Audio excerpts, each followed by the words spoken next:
महाराष्ट्रामध्ये युती सरकारला भरभरून यश मिळवून देणारी योजना असं लाडकी बहीण योजनेचं कौतुक झालं। पण निवडणुकीनंतर लाडकी बहीण योजनेसंदर्भात काही निकष लावण्यात आले। याच मुद्द्यावरून सध्या विरोधकांनी टीकेची झोड उठवली आहे। अशातच राज्याचे कृषी मंत्री माणिकराव कोकाटेंच्या एका विधानानं विरोधक आणखी आक्रमक झाले। कोकाटे नेमकं काय म्हणाले, त्यावरून नेमकं काय घडलं पाहूया या खास रिपोर्टमधून। महिला भगिनीमुळे तिजोरीवर जो थोडासा बोजा पडलेला आहे। आज पॅरामीटर्स आपण ठरलेले आहेत, याच्यानुसार क्रॉस व्हेरिफिकेशन आपण करणार आहोत। राज्यात महायुतीला तब्बल 236 जागा जिंकून देण्यात गेम चेंजर ठरलेली लाडकी बहीण योजनाच आता सरकारच्या तिजोरीवर बोजा झाली आहे का असा सवाल उपस्थित होतोय। आणि त्याला कारण ठरलंय कृषी मंत्री माणिकराव कोकाटेंचं वक्तव्य। कर्जमाफी हा विषय सहकार विभागामध्ये येतो। सहकार विभागामार्फत त्या याद्या मागवल्या जातात। आमच्या कृषी खात्याकडे नाही येते काम। आणि जेव्हा व्यवस्थितपणे बजेटमध्ये किंवा आर्थिक परिस्थिती जेव्हा राज्याची व्यवस्थितपणे होईल तेवढं 4-6 महिन्यामध्ये ते निर्णय घेतील। आर्थिकदृष्ट्या या आमच्या महिला भगिनीमुळे तिजोरीवर जो थोडासा बोजा पडलेला आहे तो शेतकऱ्यांसाठी आम्हाला सरप्लस करता येत नाही, म्हणून जरा आम्ही मागे पुढे करतो आहोत। आणि मागे पुढे करून त्यातून जरा थोडीशी उत्पन्नात वाढ झाली की आम्ही शेतकऱ्यांच्या बाबतीमध्ये माननीय मुख्यमंत्र्यांनी जाहीर केलेलं आहे, त्यामुळे थोडंसं मागे पुढे होईल, पण ते कधी ना कधीतरी होणार 100%। सरसकट बहिणींना 1500 रुपये वाटणारे माजी मुख्यमंत्री आणि आत्ताचे उपमुख्यमंत्री एकनाथ शिंदेंची भाषाही काहीशी बदलल्याचं दिसतंय।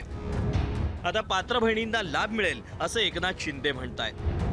लाडकी बहीण योजना जेव्हा सुरू करत होतो तेव्हाही टीका केली, पैसे मिळणार नाहीत, फक्त हे चुनावी जुमला आहे। अरे 5 इन्स्टॉलमेंट दिले, 6वा इन्स्टॉलमेंट पण आमचा दिला। ते विरोधक चारी मुंड्याचीच झाले आणि आता परत म्हणतात की याची एवढंच मी आपल्याला सांगतो, पात्र लाडकी बहीण या योजनेपासून वंचित राहणार नाही, बिलकुल राहणार नाही। हा पूर्णपणे त्या लाडक्या बहिणींना मी शब्द देऊ इच्छितो। महायुतीचं सरकार पुन्हा आलं आणि त्यांनी लाडकी बहीण योजनेच्या अर्जांची छाननी होणार असल्याचं सांगितलं होतं। पण ही छाननी करताना काही निकष असतील अशी माहिती मंत्री आदिती तटकरेंनी एबीपी माझाला दिली। सरसकट स्क्रुटिनी होणार नाहीये। एक, आम्ही कंप्लेंट बेस्ड ज्या स्क्रुटिनी आहेत आम्ही सुरुवातीपासून त्या संदर्भातली स्पष्टता दिली, पण ज्या संदर्भातल्या कंप्लेंट झालेल्या आहेत त्या बाबी साधारणपणे आम्ही सगळीकडे व्हेरीफाय करणार आहोत। किंवा डोमेसाईल सर्टिफिकेटची एक अट आहे, म्हणजे आपल्या राज्यातल्या जे स्थायिक आहेत त्याच महिलांना आपण याचा लाभ देतोय। काही विवाहित होऊन ज्या आता दुसऱ्या राज्यामध्ये गेलेल्या आहेत असे काही केसेस आहेत। त्याचबरोबर आपलं दुचाकी ज्यांची आहेत त्यांना त्याचा लाभ हा योजनेचा निकषानुसार मिळणं, शासन निर्णयानुसार मिळणं अपेक्षित आहे। पण काही 4 व्हीलर्स ज्यांचे आहेत त्यांनी हा लाभ घेण्यात आलेला आहे, अशा काही स्थानिक प्रशासनाकडनं तक्रारी आलेल्या आहेत।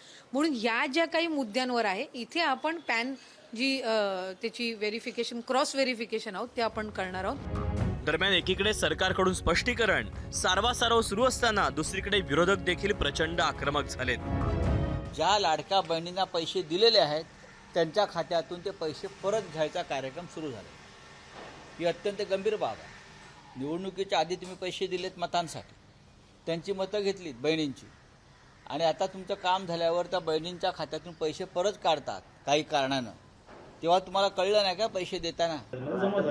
लाडक्या बहिणीचे काय हाल होतील आता बघा ना जरा।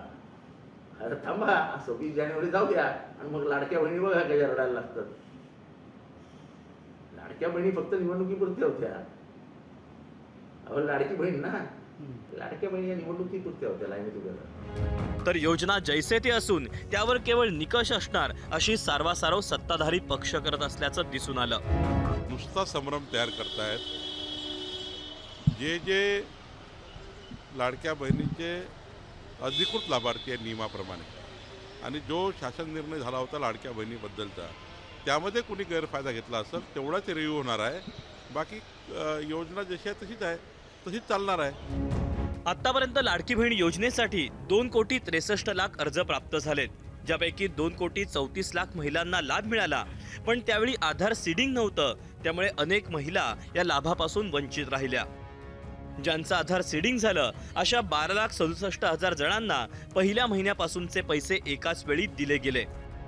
तर 5 महिन्यांचा लाभ घेतलेल्या महिलांना डिसेंबर महिन्याचा हप्ता देण्यात आला।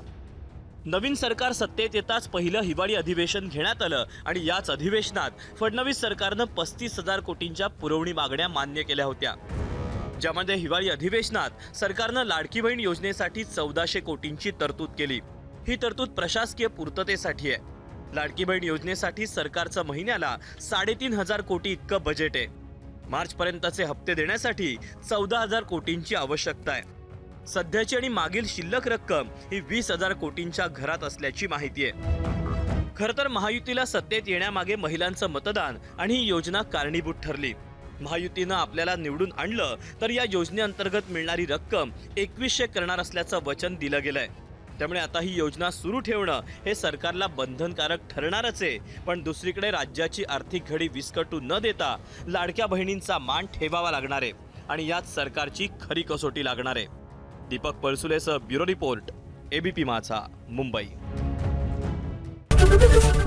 एबीपी माझा, उघडा डोळे बघा नीट।